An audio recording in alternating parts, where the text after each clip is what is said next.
so whatever's happened before today, take a deep breath in, take a deep breath out, let it go. We're here for your benefit, all right? So if you understand what I'm saying and you feel me, give me 2 claps and a Ric Flair.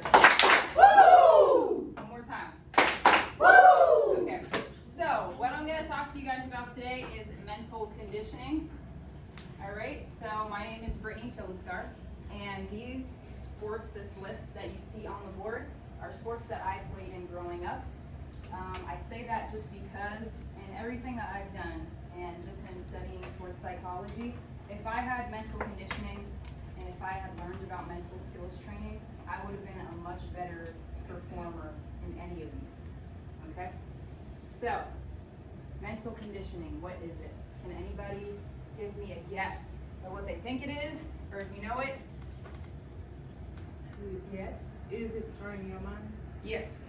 Can you give me a little bit more? An example? Okay, it's okay. That's why we're here talking about this. Yes? Mind over matter? Yes, okay. Learn how to handle anxiety over. Okay, yes. Dealing with anxiety is a part of it, okay? So, mental conditioning, what it is, it's becoming aware of mental skills, okay, and then learning how to train them, improve them. All right, so why might that be important? Yes. Your mind controls your body, okay? Yes? It's okay, I know this is new. I didn't hear anything about this until I did my sports psychology degree, so that's okay. Yes? Being able to perform in situations that's like an even game, like at the end of a game, you have to Right. be able to control your mind. But not even at the end of the game, because we think that's the most important, But but it is. the whole game, right?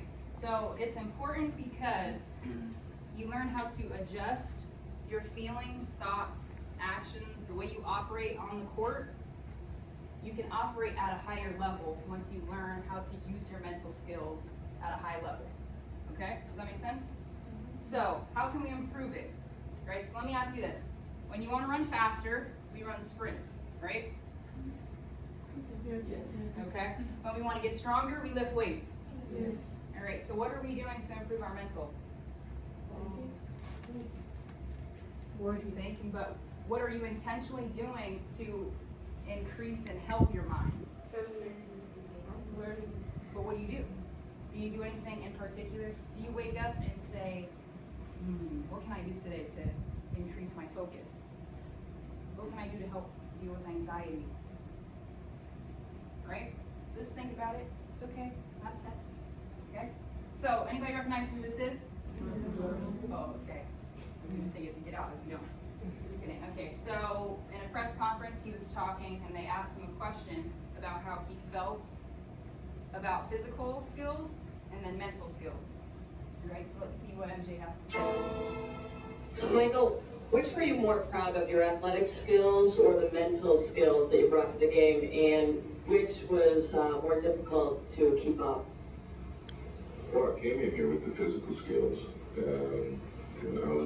To some degree, I was born with the appetite to enhance it as I got older and as I played the game. But the mental skills came with the education of the game. That either I learned from Coach Smith before I got here, or I learned in the course of the coaching staff that I've been endured with. The mental part is hard because you have to really learn taking everything that you've learned over a period of time and apply that to your game and tie that into the physical aspect to your game and make the complete basketball player that you try to become. So physically it's a little bit easier, but the mental part is the hardest part, and I think that's the part that separates the good players from the great players. Great. That's MJ. Come on now. All right, so mental skills. Now we're going to look at what some of those are. Because I know we're thinking, okay, mental skills, but what is that actually? All right, so these are a few of them. I want you to write some of these down. All right, so you can become aware of them. That's a part of this. All right, so we have maintaining a positive attitude. That's a mental skill. All right, goal setting. You set goals for yourself that aids in your motivation. Motivation is a mental skill. Are you a player that can motivate yourself, push yourself to be better, or do you have to be motivated by your teammates, by your coaches, by your parents? Self-talk. Self-talk is what you're telling yourself.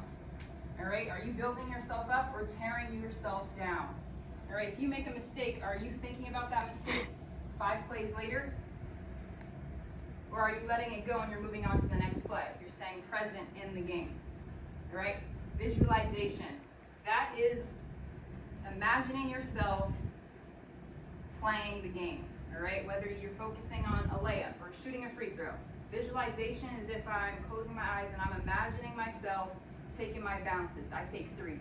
That's just my routine. I spin the ball in my hands, right? I shoot the shot. I flick my wrists. I can hear the ball go through the net, and I can hear it hitting the ground, and then I can feel my teammates' hands.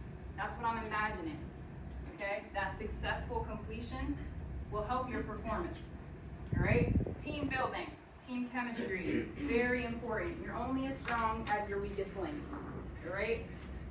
Team, together everyone achieves more, okay?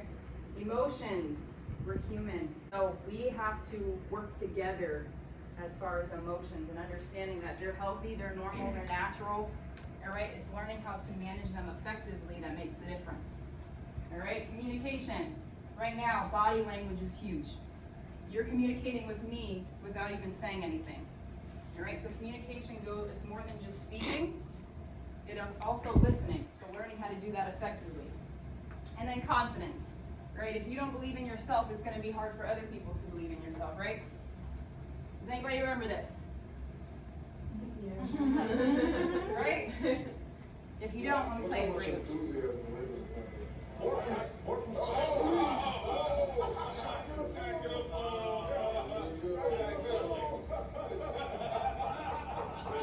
Right. All right. So confidence, right? Not focus, not concentrating on seeing it through. So this goes to show how it's good. You want to work on all your mental skills, not just one, because he was confident in that, right? But he lost concentration, he lost focus. All right. So leading on to our next slide. Concentration and focus is what we're going to be working on today. All right. Coach G, she's talked about how she wants to see improvements. So I'm going to show you some exercises you can do to improve that. All right, so the first thing is, growing up, teachers, coaches, your parents will tell you concentrate, focus, right? Has everybody heard that? Someone has told you, come on, focus. But have they ever told you, how to focus or how to work on it? No. Does that make sense? Okay, so first let's talk about what it is, what it means, all right? So you have to know what it is you have to pay attention to, right? If that's in practice, the drills that are happening, the details of the drills. You have to pay attention. If it's in a game, you have to know the play that coach is drawing up. You have to be aware of the shot clock, right? All right, and then learning how to maintain that focus, and then who gets distracted? Some easier than others, but everybody gets distracted, right? So it's learning how to refocus after you get distracted. Does it take a long time, or is it a shorter amount of time? So you gotta be able to regain that focus after you get distracted. And then learning how to be present. A lot of us might get worried about what we think might happen, or we get upset because of things that happened in the past. So when you're playing, you wanna be present in whatever play it is. Like how we talked about the different quarters. You might think that the 4th quarter is the most important, and I'm not saying it's not, but the other 3 quarters are just as important, right? You have to be present in each one. Not worried in the 1st quarter how the last one's gonna go. All right, and then in the 4th quarter, you don't wanna be stressing over mistakes you made in the 1st half. So what we're gonna work on, our first exercise, it's called a concentration grid. All right, it's numbered, I don't want you to look at it yet. It's numbered 00, right, to 99. So in chronological order, which means 1, 2, 3, 4, 5, understand? Okay, you're gonna put an X with your pen, all right? We're gonna time it. So you have to go as fast as you can. You wanna cross out as many numbers as you can. If you cheat, you're only cheating yourself. I'm here to help you get better. So I'm gonna time you. You have 1.5 minutes. Wait until I say go. Right, just flip one when I say to. Wait, It doesn't matter which one. we're just Xing the. X out, starting at 0, 0, then 0, 1. Oh, We're trying right to out of count. order. Yep, go! You have a minute and a half.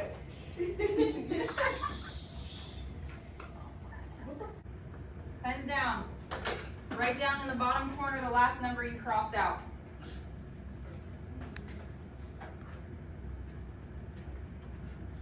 What did we get to?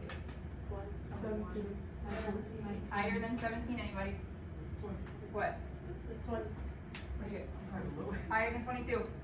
What'd you get? 23. Okay, good. All right, so how'd you feel? That was different, right? All right, so what this can help you with, the concentration grid, it can increase your ability to focus through distractions, right? To, you know, improve your attention span, your ability to focus. All right, and so did anybody notice that you were getting a little distracted? You were losing your train of thought? Anybody? A little bit, right? So when you realize that, you're like, oh shoot, I gotta find my numbers. No, I skipped it. And then I was trying to remember, 'cause I forgot it. You skipped it. I forgot the Okay. number. Just skip one. All right, so next time you gotta, that's what it's okay, right? We're working on our concentration, on our focus. So this is just an exercise to work on that, all right? But it can help you know and realize when you get distracted, you need to get back on task, all right? Ladies? All right, and then builds your ability to cope with pressure, stressful situations. Game is pressure. You have to know how to react. You need to know how to handle yourself in the crunch of the game. Understood? All right, so we're gonna try that again. All right, this time, use the second sheet. This time we're adding another dimension. All right, because when we're playing a basketball game, is it quiet? No. Okay, so we're gonna make that a little bit more realistic. All right, so we're gonna do the same thing. We're gonna get ready to start in 5, 4, 3, 2, go.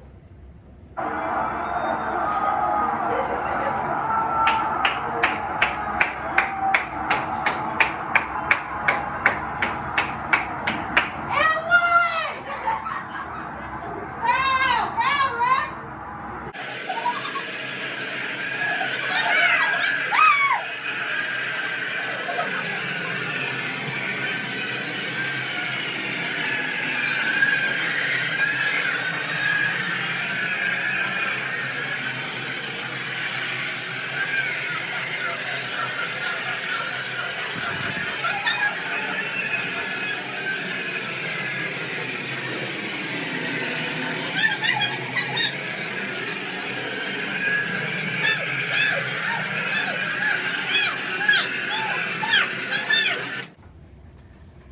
How do we feel? Yeah, it was different, right? It's easy when it's quiet, but the game isn't like that. So that's how we can manipulate it and make it more game-like. So this is a good exercise for you to practice on and work on concentration. All right, the next one we're gonna do, I call it catching the stars. You're gonna get into partners. Yep, so grab your partner. One is gonna be a catcher and one is going to be a thrower. So catchers, you're on this side. Catchers on this side. Stand on this side. You're going to be facing your partner who's standing on the other side. So throwers are over here. Even with the cone, even with your partner. Where's my catchers? Catchers are over here. The catches are on this side. Catchers are on this side. So here's what we're going to do. Throwers, you are trying to throw your starburst into your partner's cup. All right? Catchers, you have to catch. You're trying to catch, but I'm also going to be standing over here and I'm going to hold a paper up that says what color you're trying to catch. So if your partner throws the wrong color, you're not going to catch it. Understood? All right, so only catch the color that I raise. 20 seconds. Understood? Focus, focus, focus. Time is starting in 3, 2, 1.